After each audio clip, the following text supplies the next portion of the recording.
Ito ang Witch Hat LTA, Episode 1 hanggang Episode 4. Maaari mong piliin kung aling episode ang gusto mong panoorin gamit ang channel timestamps. Sa isang mundong punong-puno ng mahika at mga mangkukulam, may isang batang babae na nagngangalang Coco. Hindi tulad ng nakaraan kung saan kinatatakutan ang mga mangkukulam, dito, sila ay hinahangaan, parang mga bayani na kayang gumawa ng himala. Kaya mula pa pagkabata, iisa lang ang pangarap ni Coco, ang maging isang mangkukulam balang araw. Isang araw, habang abala siya sa pagpapatuyo ng damit, may napansin siyang kakaiba sa langit. Isang karwaheng hinihila ng Pegasus, lumilipad pababa. At dahan-daang lumapag malapit sa kanilang bahay. Dahil unang beses niyang makita itong ganoon kalapit, agad siyang tumakbo papasok para magpaalam sa kanyang ina. Pero pagbukas pa lang ng pinto, bam, nabunggo niya ang isang lalaking nakatayo mismo sa harap. Agad siyang nag-sorry, pero ngumiti lang ang lalaki at sinabing ayos lang, dahil siya rin naman ang hamarang sa pinto. Pag-angat ni Coco ng tingin, napansin niya ang ilang babaeng mamimili na abala sa pagpili ng tela sa tindahan nila. Doon niya naisip, sila yung sakay ng lumilipad na karwahe. Gusto sana niyang magtanong, pero naunahan na siya ng lalaki, hindi raw siya kasama ng mga yon. Halos malula na sa dami ng orders ang nanay ni Coco. Kaya pinatulong niya ang anak. Agad bumalik si Coco sa trabaho. Lumapit siya sa lalaking kanina pa naghihintay, at magalang na tinanong kung anong kailangan nito. Isang tela raw na kulay puti na may bahagyang usok ang tono, at nakasulat na rin ang eksaktong sukat. Maingat na hinanap ni Coco ang tamang tela, minarkahan ito ng chalk, at sinimulan ang pagputol, eksakto, pulido, walang sayang. Pero nang matapos siya, napansin niyang kanina pa pala siya pinagmamasdan ng lalaki. Medyo kinabahan siya, pero ang totoo, hanga lang pala ito sa kanya. Ayon sa lalaki, ang husay ng galaw ng kamay niya, parang mahika na rin. Pero imbes na matuwa, umiling si Coco. Para sa kanya, ang tunay na mahika ay isang bagay na mas mataas, hindi may kukumpara sa simpleng gawa ng kamay niya. Napansin ng lalaki kung gaano niya ito hinahangaan. Kaya tinanong niya kung bakit. Doon nagsimulang magkwento si Coco. Noong bata pa siya, pumunta siya sa isang festival sa Kastilyo. Doon, nakilala niya ang isang misteryosong mangkukulam na may maskara. Inalok siya nito ng isang magic picture book.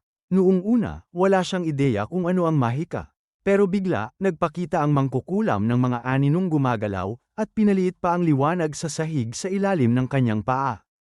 Isang simpleng demo, pero sapat para baguhin ang mundo ni Coco. Sa sandaling yun, naniwala siya na ang mahika ang pinakakamanghamanghang bagay sa mundo. Agad niyang binili ang libro at masayang umuwi.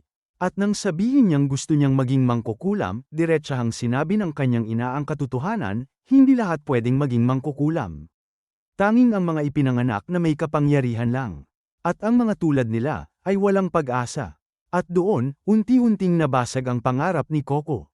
Pero kahit ganun, hindi nawala ang paghanga niya sa mahika. Masaya na siyang panuorin ito mula sa malayo, kahit alam niyang hindi niya ito mararanasan. Habang nakikinig ang lalaki sa kwento niya, halatang naging interesado ito. Pero bago pa siya makapagtanong ulit, isang malakas na ingay ang biglang umalingaw-ngaw sa labas. Agad tumakbo si Coco palabas, at doon niya nakita ang karwaheng Pegasus, tumba na. At ang dahilan, dalawa niyang kaibigan. Galit na galit ang mga may-ari. Wala na raw silang masasakyan pauwi, at mas malala pa, regalo yon ng kanilang ama. Nataranta ang nanay ni Coco, dahil wala silang pambayad.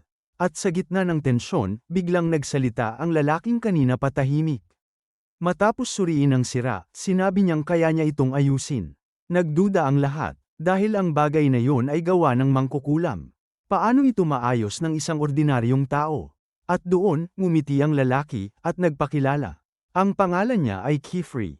At siya mismo, ay isang mangkukulam. Napuno ng tuwa at pag-asa ang lahat, lalo na si Coco. Pero may isang kondisyon. Hindi raw siya pwedeng gumamit ng mahika sa harap ng maraming tao. Kailangan niya ng pribadong lugar. At dito na pumasok si Coco. Inalok niya agad ang kanilang workshop sa bahay. Para sa kanya, ito na ang pagkakataon niyang makita ang tunay na mahika sa sarili niyang mga mata. Pero, hindi ganun kadali ang lahat. Pagpasok pa lang nila sa workshop, pinahinto siya ni Kifrey. At mahigpit na inutusan, magbantay sa labas. Huwag papasukin ng kahit sino, kahit anong mangyari. Sa isang iglap, nabura ang plano ni Coco na makasilip ng Mahika. Pero syempre, ang mga ganitong utos, gumagana lang sa mga sumusunod. At ang mga kaibigan ni Coco, hindi kasama doon. Hindi nagtagal, umikot sila sa likod ng bahay, umakyat sa bubong, at sinubukang sumilip sa loob. Sinundan sila ni Coco para pigilan, dahil sa totoo lang gusto rin niyang makita. Kaya imbes na bumaba, palihim na pumasok sa bahay, at sumilip sa pagitan ng mga kahoy na tabla. At doon, sa wakas, nakita niya ang Mahika. Pero kabaligtaran ng inaasahan niya, walang incantation. Walang dramatic na galaw. Si Kefri, nagdo-drawing lang. Sa isang simpleng disk, maingat niyang iginuguhit ang isang bilog na simbolo. At doon tumama sa isip ni Coco ang isang malaking realization. Yung wand na kasama ng magic book niya noon, hindi pala wand, kundi panulat. At kung ang kailangan lang ay matutunang iguhit ng tama ang mga magic circle, ibig sabihin, may pag-asa pa ang pangarap niya. Natapos ni Kefri ang pagguhit. Eksakto nga, lumabas si Kefri para mag-check, pero saktong nakabalik na si Coco sa pintuan. Hingal, marumi, pero kunwari ayos lang. Maya-maya, umalis na rin si Kefri. Sa totoo lang, malaking ginhawa sa ina niya na hindi siya sumama. Dahil alam niyang kung papipiliin, baka iwan siya ng anak para sa Mahika. Pero niyakap siya ni Coco. At sinabing hindi niya kailanman iiwan ang kanyang ina. Isang simpleng pangako na hindi niya alam malapit ng masubak. Kinagabihan, tahimik ang lahat. Pero si Coco, gising. Sa tabi ng kama, may sindang kandila. At sa kamay niya, ang wand, o mas tamang sabihin, ang panulat. Binuksan niya ang libro. At doon niya na-realize lahat ng drawings doon ay mga magic circle. Dahan-dahan niyang kinopya ang una. Pinag-aralan ang bawat linya, bawat kurba. Natapos siya, huminto, nag-ante, wala, normal na papel lang. Nalito si Coco. At sa sandaling sesuko na sana siya, isang patak ng tinta ang bumagsak at nagdugtong sa bilog. Sa isang iglap, nagliwanag. Sumabog ang liwanag sa buong kwarto, parang mga paputok ng Mahika. At doon, nangyari ang imposible. Isang ordinaryong batang babae, nakagamit ng Mahika. Hindi na ito basta pangarap. Totoo na, pero hindi niya ito pwedeng sabihin kanino man. Alam niyang may tinatagong lihim si Kefri. At kung malaman itong sumilip siya, baka magalit ito. Kaya ang ginawa niya, nagprakti pa siya. Paulit-ulit, mas malalim. Habang sa kagubatan, si Kefri ay nag-iisa sa kampo. Pero hindi mapakali ang isip niya. Yung kwento ni Coco, tungkol sa misteryosong mangkukulam at magic book. At bigla, parang may nag-click. Na-realize niya kung ano talaga ang librong yun. Samantala, sa kwarto ni Coco, mas lumalalim ang kanyang eksperimento. Natuklasan niya ang fire spell. Unti-unti niyang naintindihan ang sistema, mas malaki ang circle, mas malakas ang epekto. Mas perpekto ang guhit, mas tumatagal ang Mahika. Pero habang lumalaki ang drawing, mas mahirap kontrolin. Hanggang sa, nakaisip siya ng shortcut. Pinatong niya ang papel sa ibabaw ng libro, at tinrace ito. At sa unang pagkakataon, nakagawa siya ng perpektong komplikadong magic circle. Pero, pagliwanag pa lang nito, biglang may humila sa kanya. Si Kefri, galit, nag-aalala, at diretsyong tinanong, ano ang ginawa mo? Natarante si Coco. Sinabi niyang hindi niya alam, sinunod lang niya ang nasa libro. Pero nang tumingin sila sa paligid, huli na ang lahat. Ang bahay, unti-unting nilalamon ng kristal. Tumakbo palabas ang kanyang ina, hindi alam ang nangyayari sa likod niya. At sa isang iglap, nahawakan siya ng Mahika. At naging bato, nanigas si Coco. Hindi makapaniwala, sarili niyang Mahika, ang sum-ira sa lahat. Tinangka niyang iligtas ang kanyang ina, pero pinigilan siya ni Kefri. Dahil ang spell na yon, isang bawal na Mahika. Habang nasa ere, umiiyak si Coco. Paulit-ulit na humihingi ng tawad. At sa unang pagkakataon, ipinaliwanag ni Kefri ang katotohanan. Ang Mahika ay hindi lihim dahil sa yabang, kundi dahil sa panganib. Dahil kahit sino, basta may tamang tinta at drawing, pwedeng gumamit nito. At iyon ang dahilan kung bakit ipinagbabawal itong malaman ng mga ordinaryong tao. Pero ngayon, alam na ni Coco. At ayon sa batas ng mga mangkukulam, kailangan burahin ang kanyang alaala. Doon siya tuluyang natakot. Kung mawawala ang alaala niya, makakalimutan niya ang kanyang ina, at ang paraan para iligtas ito. At kung mangyari yun, wala nang pag-asa. Sandaling natahimik si Kifrey, dahil napagtanto niya, yung libro, na wala rin sa kristal. Ibig sabihin, si Coco na lang ang natitirang susi. Mahinang nagtanong si Coco, kung mahanap natin yung mangkukulam, may chance bang mailigtas si Mama? At sumagot si Kifrey, may posibilidad.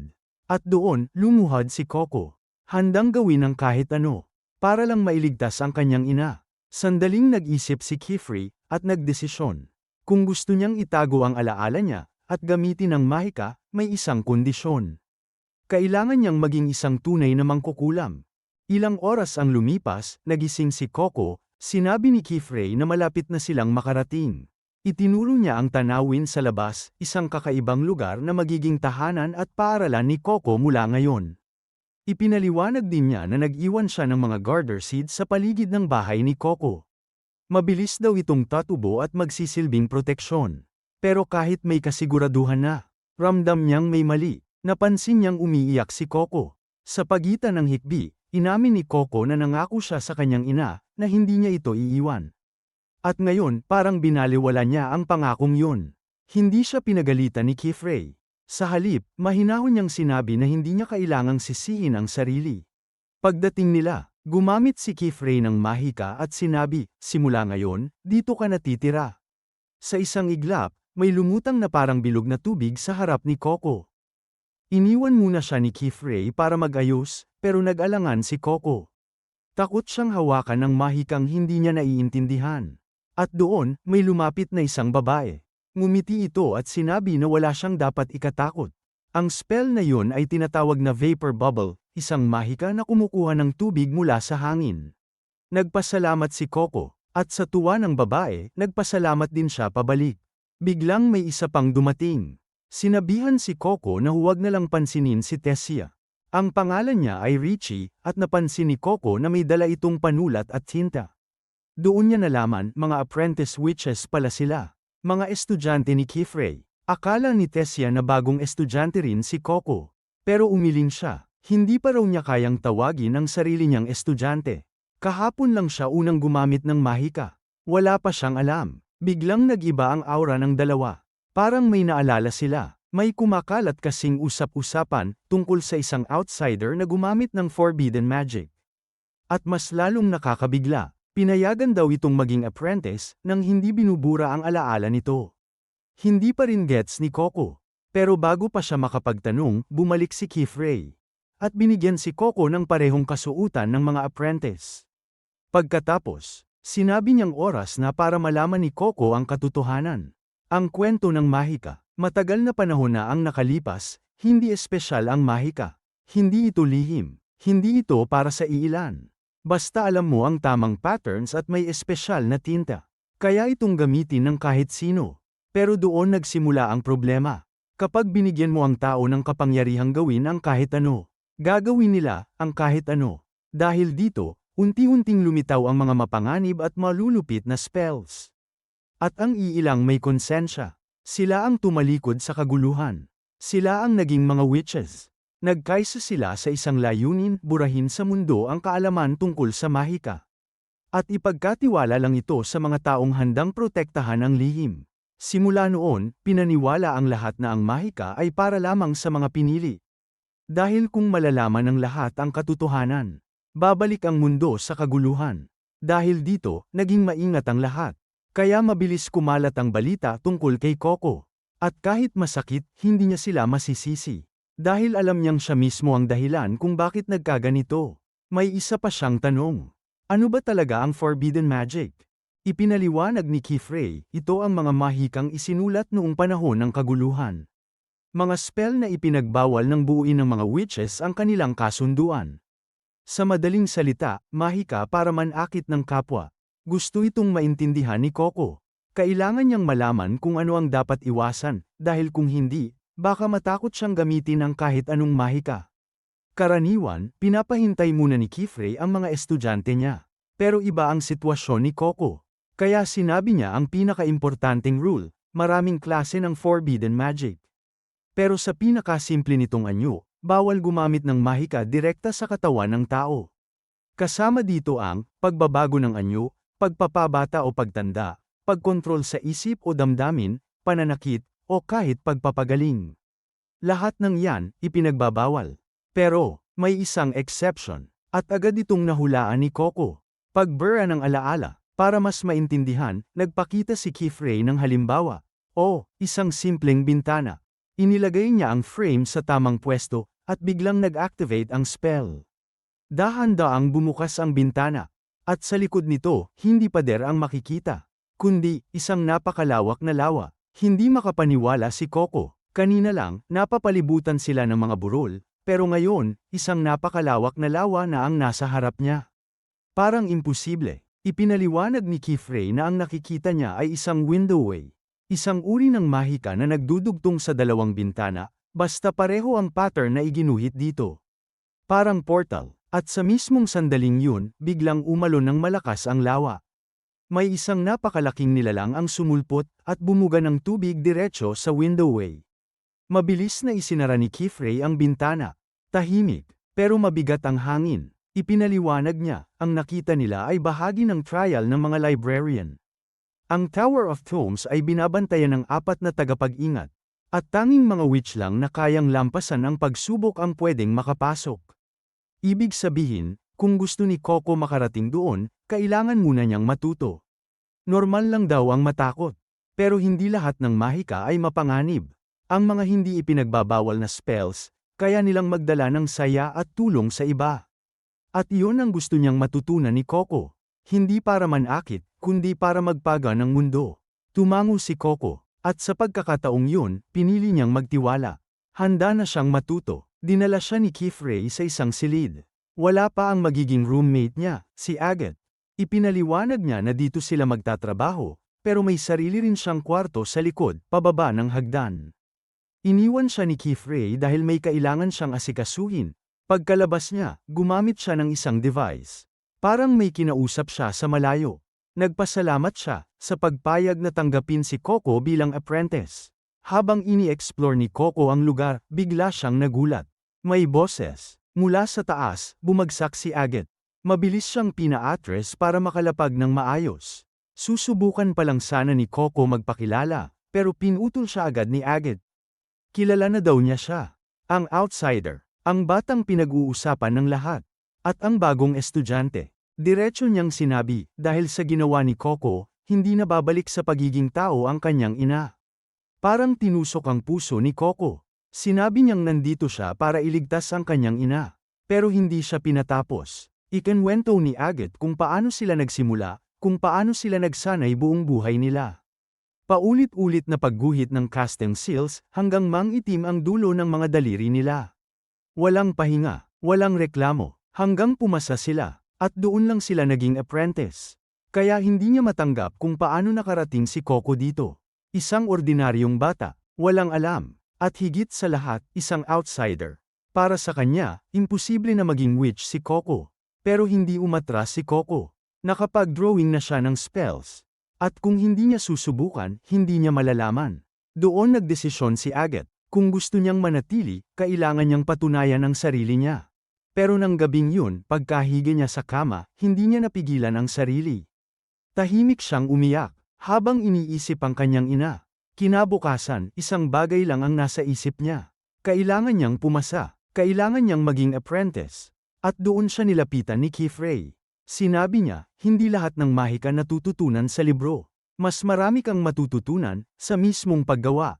At doon niya ipinakita ang mga tools ng isang witch. Namangha si Coco, ang gaganda, ang gagaling. Pero, natatakot pa rin siyang hawakan ang ink wand. Saglit siyang nag-alangan, pero naalala niya ang dahilan kung bakit siya nandito. Ang kanyang ina, dahil kahit gaano pa kahirap, gagawin niya ang lahat para mailigtas ang kanyang ina. Nagsimula na ang unang leksyon ni Coco, at agad siyang nalunod sa dami ng kailangang intindihin. Kaya tinanong siya ni Kifrey, ano ang natutunan mo? Huminga ng malalim si Coco at nagsimulang magpaliwanag. Ang isang spell daw ay binubuo ng 3 bahagi. Una, ang sigil sa gitna, ito ang core ng mahika. Pangalawa, ang mga signs na nakapalibot dito, sila ang nagdidikta kung paano kikilos ang spell, ang anyo, laki, at direksyon. At panghuli, ang outer ring, ang bilog na nagsasara sa buong seal. Excited si Coco. Gusto na niyang subukan. Kinuha niya ang kanyang gamit at nagsimulang gumuhit. Pero saglit siyang natigil. Parang hindi niya makuha. Sinabi ni Kifrey na huwag niya itong itapon, pero ayaw pa nga niyang ipakita. Para sa kanya, sablay. Magulo ang linya. Hindi pulido. Pero ngumiti lang si Kifrey. Normal lang daw yun. Nagsisimula pa lang siya. Pero may isang mahalagang bagay siyang napansin, hindi niya naisara ang bilog. Ipinaalala niya, kahit gaano kaganda ang loob ng spell, kung hindi kumpleto ang ring, hindi ito gagana. Pinakalma niya si Coco. Normal lang ang manginig ang kamay, lalo na kung bago pa lang sa isang tool. Kaya inutusan niya si Coco, isara ang bilog. At nang ginawa niya yun, biglang nag-activate ang spell. Diretso kay Agat. Basang-basa siya sa isang iglap. Nanlaki ang mata ni Coco. Paulit-ulit siyang humingi ng tawad. Pero sa halip na magalit, kalmado lang si Agat. Gusto lang daw niyang makita ang ginawa ni Coco. May isang sign na mas mahaba kaysa sa iba. Dahil doon, napunta ang pressure sa isang direksyon, kaya sumabog palabas ang tubig. Napangiti si Kifrey. Impressed na naman siya kay Agat. At dahil doon, may desisyon siyang ginawa. Iiwan niya si Coco sa pangangalaga ni Agat. Nagulat si Coco, pero ipinaliwanag ni Kifrey, aalis siya ng 2 hanggang 3 araw para pumunta sa Great Hall. Nag-alala si Coco, pero sinabi ni Kifrey, hindi lang siguro natututo ang isang witch. Minsan, mas marami kang matututunan sa kapwa mo estudyante. Bago siya umalis, sinabi niya kay Coco, pagmasdan mo si Agat, at matuto ka.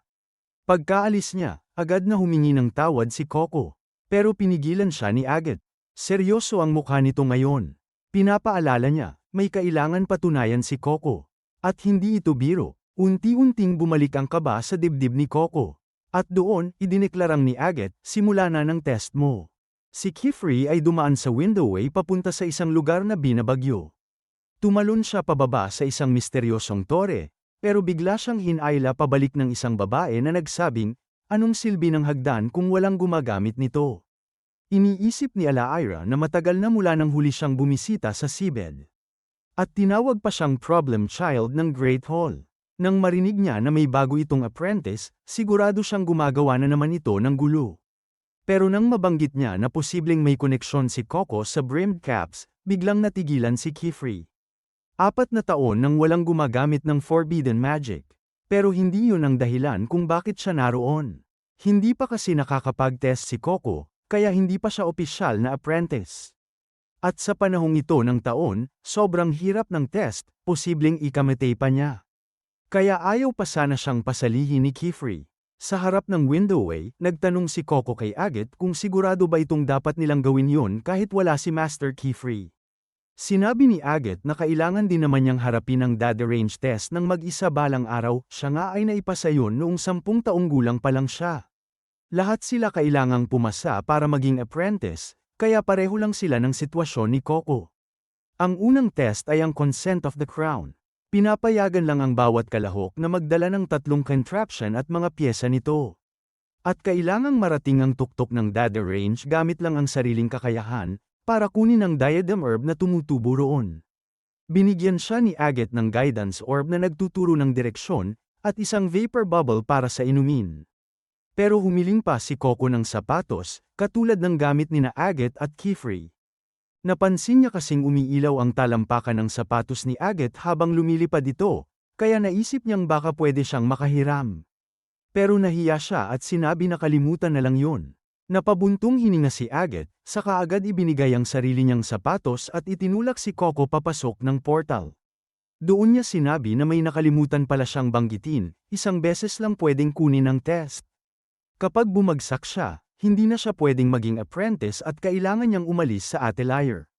Doon tuluyang kinabahan si Coco, pero kailangan niyang gawin ang lahat. Itinaas niya ang guidance orb, at nagsimulang gumalaw ang karayom nito, nagtuturo ng direksyon.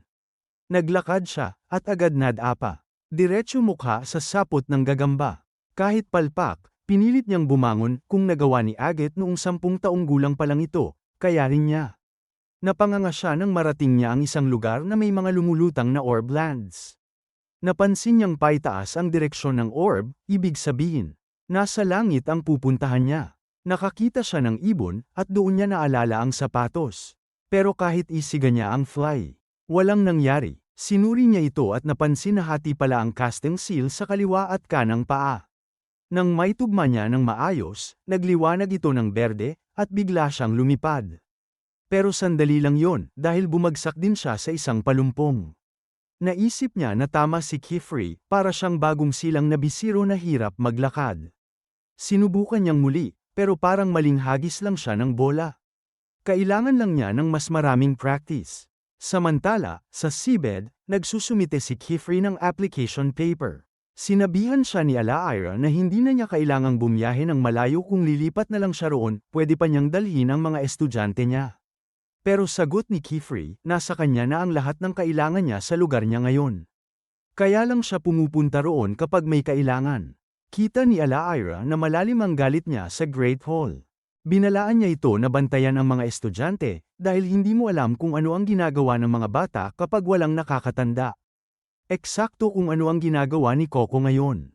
Pakiramdam ni Coco ay gumagaling na siya, pero tuloy-tuloy pa rin ang pagbangga niya habang umaakyat. Muntik na siyang mahulog at kumapit na lang sa isang sanga, at doon niya nakita ang isang maliit at mabalahibong uod. Gumapang ito at pinahiran pa siya ng buntot nito, dahilan para pareho silang magulat at mahulog sa tubig. Ang maliit na nilalang na yun ay tinatawag na brush body, at ngayon lang yun nakita ni Coco ng personal. Pag-ahon niya mula sa lawa, sumunod ito sa kanya kasama ang guidance orb. Hindi natuwa si Coco nang makita niyang puro putik na ang sapatos niya. Habang nililinis niya ito, napasigaw siya ng mapansing natanggal ang casting seal.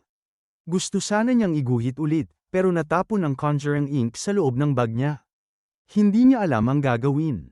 Sa atelier naman, hinanap ni Tisha si Coco dahil oras na ng hapunan.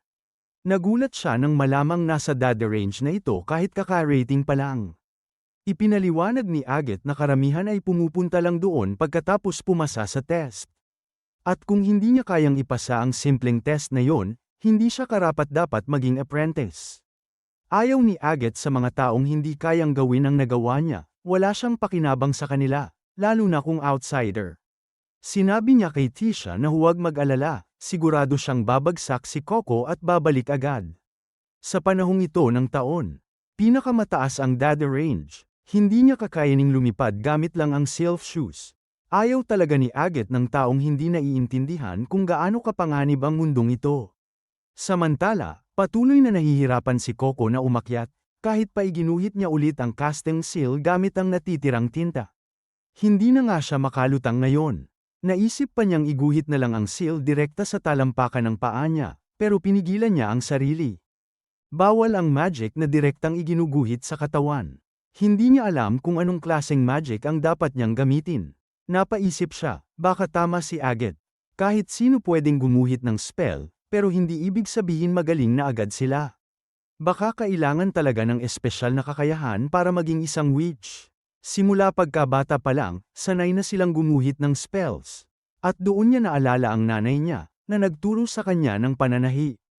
Paulit-ulit siyang nagkamali noon, nadadapa at pumapalpak, pero kalaunan, gumaling din siya, hanggang sa mapuri pa siya ni Kifri.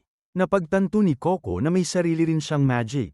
Kumuha siya ng tela, binalot ito sa isang bato, binasa, at nagsimulang gumuhit sa kanyang kapa, iniisip ang gabay ng kanyang ina at ni Kifri. Parang kusang gumagalaw ang kanyang mga daliri, malaya at walang pag-aalinlangan. Kinabukasan, inayos niya ang kanyang munting layag at binati ang kanyang brush body. Medyo pangit ang kinalabasan ng seal niya, dapat kasi nasa gitna ang sigil at pantay-pantay ang mga simbolo. Tinuro sa kanya na kapag hindi balanse ang mga ito, maaaring mapunta ang sobrang enerhiya sa isang direksyon. Pero naisip niyang subukan, paano kung sinadya niyang gawing mahaba ang isang bahagi? Habang ginagawa niya yon, umakyat ang brush body sa loob ng kanyang damit, natutuwa siyang gusto rin pala itong sumama sa kanya. Nang matapos niya ang seal, biglang sumugod ang bangka sa bilis. Natanggal ang kapa, at napakapit siya rito habang lumilipad. Punong-puno siya ng saya, lumilipad siya gamit ang sarili niyang spell.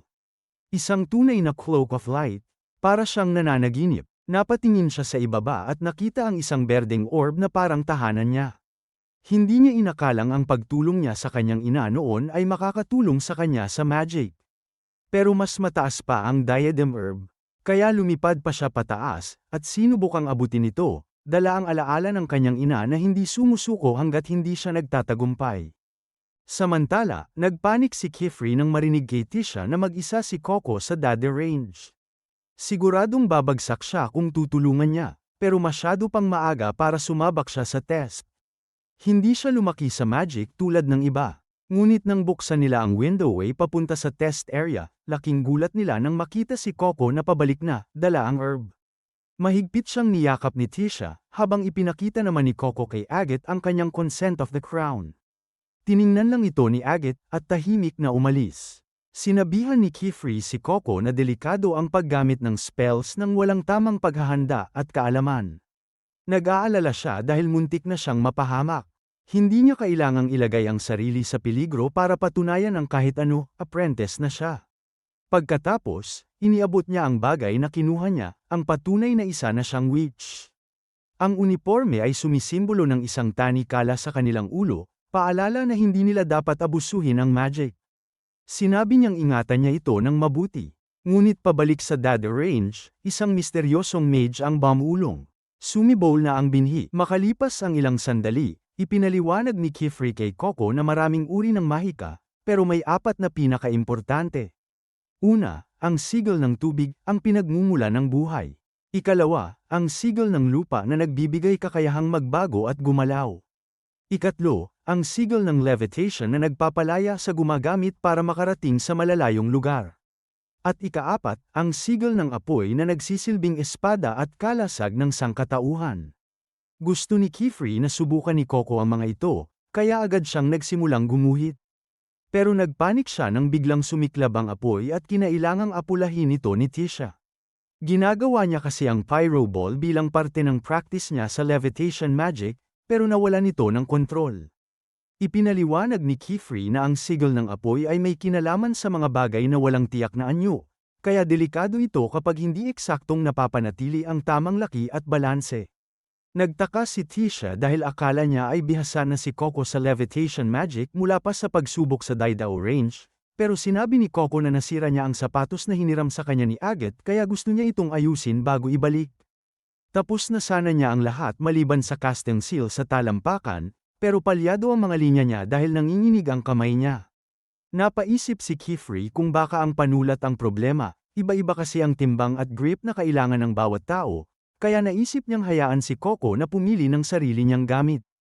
Biglang na-excite si Tisha at nag-suggest na dalhin si Coco sa isang magic stationer, isang tindahan ng art supplies na puno ng mga gamit para sa mahika. Para kay Coco, parang panaginip pa rin ang lahat, kaya huminga muna siya ng malalim para kumalma. Ilang sandali pa, sabay-sabay silang lumipad papunta sa tindahan at dumating sa isang isla na bayan na tinatawag na Kifrey Island Town. Ang pinakamalapit na bayan ng mga mangkukulam sa kanilang tirahan. Agad namang namangha si Coco dahil ang buong lugar ay puno ng mga mangkukulam, maganda at tila mahiwagang bayan. Pero binalaan siya ni Kifri tungkol sa mga delikadong halimaw na tinatawag na moleworms na nakatira sa kalapit na marsh woods. Biglang sinabi ni Agate na mas may importante siyang gagawin kaysa mag-tour guide kay Coco, kaya umalis siya para mag-isa. Pinayagan siya ni Kifri at sinabihang magkita na lang sila mamaya sa Magic Stationer. Napaisip si Kifri kung kumusta ang samahan ni Coco at Agate, kaya inamin ni Coco na hindi pa sila ganoon kalapit. Habang naglalakad sila sa bayan, wala nang masabi si Coco sa dami ng nakakamanghang tanawin sa paligid, parang puno ng hiwaga ang lahat.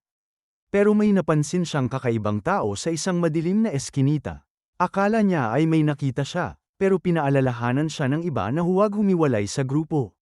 Sa wakas, nakarating sila sa magic stationer na tinatawag na Starry Sword. Pagpasok pa lang, muling natulala si Coco nang makita ang napakalaking punong tumutubo mismo sa gitna ng tindahan. Sinabi ng may-ari na bihira siyang makakita ng apprentice na namamangha sa Silverwood Tree, isang bagay na karaniwan lang sa kanila, kaya nagulat siya na hindi ito alam ni Coco. Ipinaliwanag ni Kifri na bago pa lang si Coco bilang apprentice. Kaya agad na-realize ng lalaki kung sino siya. Medyo sumikat na pala si Coco, kaya nag-sorry ito sa hindi agad pagkakilala. Ang pangalan ng lalaki ay Noel Noah, ang may-ari ng Starry Sword. Ipinagyabang niya na lahat ng kagamitan sa tindahan ay gawa niya at ng apo niyang si Tarta. Kaya rin niyang gumawa ng conjuring ink sa kahit anong concentration. Nalito si Coco, kaya nag-alok si Noah na ipakita ito sa kanya. Habang paakyat siya ng hagdan, napansin niya si Tarta na sobrang tutok sa trabaho. Pagdating nila sa itaas, pumutol si Noah ng sanga mula sa puno at inilagay ito sa isang beaker na pinainit sa apoy. Namangha ang mga babae nang unti-unting maging itim ang tubig. Ipinaliwanag ni Noah na ang sanga ay kulay pilak kapag buhay pa, pero nagiging itim kapag patay na, at sa anyong yun, laso nito sa tao at sa puno mismo. Pero kapag hinalo ito sa tubig at sinala, nagiging kapaki-pakinabang ito bilang crude conjuring ink, ang pinagmumula ng lahat ng mahika. Dinagdag ni Kifri na ang ordinaryong tinta ay galing sa abo ng nasunog na kahoy, pero ang conjuring ink ay literal na dugo ng puno. Kaya napakahalaga ng mga silverwood tree sa mga mangkukulam, ito lang ang pinagmumulan ng ganitong tinta at napakahalaga nito. May alamat pa nga tungkol dito, noon daw, may isang silverwood tree na umibig sa isang mangkukulam at inialay nito ang dugo bilang tinta at ang mga sanga bilang wand. Nang marinig ni Coco ang tungkol sa wand, agad siyang naengganyo. Kaya naisip ni Noah na bibili siya nito. Maingat siyang pumili ng isang bote, nilagyan ito ng tinta, at pinasubok si Coco sa iba't ibang wand. Sigurado siyang mahahanap ni Coco ang bagay sa kanya, at tuwang-tuwa naman si Coco habang bumababa kasama ang iba. Pero muli niyang nakita ang misteryosong taong nakamask sa labas ng bintana. Agad siyang tumakbo palabas at sinabihang maghintay ang iba. Sumunod ang mga kasama niya at nagulat sila nang makitang napakalayo na ng tinakbo ni Coco. Natakot silang maliga siya, kaya hinabol nila ito. Sa daan, nabangga ni Coco si Agat at wala ng oras para magpaliwanag, sinabi na lang nilang sumama ito. Sabay-sabay nilang hinabol si Coco habang patuloy itong tumatakbo sa likod ng misteryosong tao. Kahit pilitin siyang patigilin ng iba, hindi siya nakinig.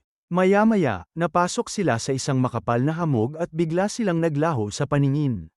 Naabutan ni Agat si Coco at ipinaliwanag ni Coco na hinahabol niya ang taong nagbigay sa kanya ng ipinagbabawal na libro. Pero nakatakas na ito, kaya iminungkahi ni Tisha na bumalik na lang sila sa tindahan. May masamang pakiramdam si Ricky dahil iba ang itsura ng paligid, hindi ito mukhang simpleng eskinita lang. Nang tumingin sila sa paligid, napagtanto nilang nasa ibang lugar na sila. Puti ang bato ng mga pader at sahig, hindi ito makikita sa kanilang bayan. Ibig sabihin, wala na sila sa Kifre at hindi nila maintindihan kung paano sila napunta roon. Hindi sila dumaan sa anumang windowway at hindi rin naman sila kayang mag-teleport. Sinabi ni Tisha na imposible ito, kaya lumipad siya para tingnan ang paligid mula sa taas. Napaisip si Agat, kung may isang paraan man, baka direktang tinransport sila rito nang hindi nila namamalayan. Kinilabutan si Coco dahil ipinagbabawal ang ganitong uri ng mahika. Ibig sabihin, may gumamit ng forbidden magic para dalhin sila roon, at wala silang ideya kung paano makakabalik. Bumalik si Tisha na halatang takot at kinumpirma niyang wala na sila sa Kifre. Agad niyang sinabi na kailangan na nilang umalis, at nagtaka ang iba kung ano ang nakita niya. Sagot ni Tisha, hindi raw kung ano ang nakita niya, kundi kung ano ang nakakita sa kanila. Biglang yumanig ang lupa at isang napakalaking dragon ang sumulpot. Sa malayo, nakita nila ang lalaking nakamask na tinatanggap si Coco sa mundo ng mahika. Habang nanginginig sa takot si Coco, iniisip ng lalaki na siya lang ang pag-asa nila. Samantala, sa tindahan, nagtataka si Kifri kung nasaan na ang mga bata. Akala ni Noah ay nagsawa lang ang mga ito at naglakad-lakad, pero hindi makapaniwala si Kifri, dahil ito na ang pinakamagandang tindahan sa mundo, bakit sila mag-asawa? Bukod pa rito, hindi naman sila basta aalis nang walang paalam. Biglang sinabi ni Tarta na nakita niya silang tumatakbo kasunod ng isang kakaibang mangkukulam na may maskarang parang mata.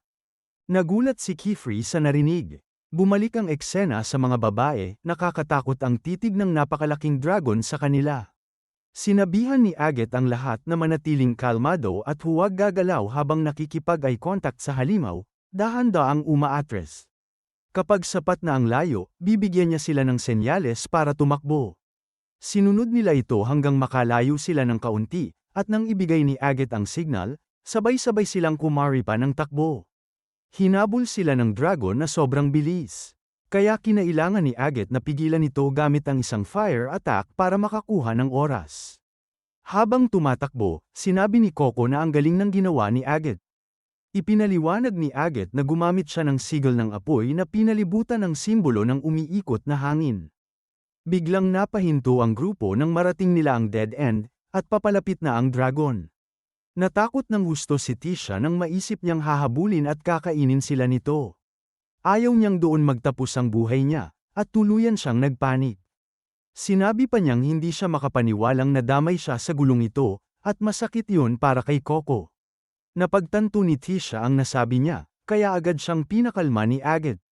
Ipinaalala ni Agate na mga apprentice silang mangkukulam at makakahanap sila ng paraan gamit ang kanilang mahika. Nang makabawi, sinabi ni Agate na gagamit siya ng wall breaker spell para gumawa ng daanan palabas. Inutusan niya sina Tisha at Rick Hay na pigilan muna ang dragon habang naghahanda ang iba. Habang nag-aayos sila, napaisip si Coco, may nakita siyang kakaiba sa mga mata ni Tisha. Parang sinisisi siya nito sa lahat ng nangyari, at naiintindihan naman niya kung bakit. Natapos ni Tisha ang pagguhit ng spell at inilagay ito sa robe niya. Biglang umangat at lumipad ang robe, sapat para maaga ang atensyon ng dragon at mabigyan sila ng kaunting oras. Pinuri siya ng iba, at namangha rin si Coco, pero napansin niya ang isang kakaibang magic circle sa malayo. Sinubukan niyang sabihan si Agate, pero dahil dito ay nagkamali si Agate sa pagguhit. Agad itong nagalit at sinabihan si Coco na bawal gambling ang isang tao habang gumuguhit ng spell.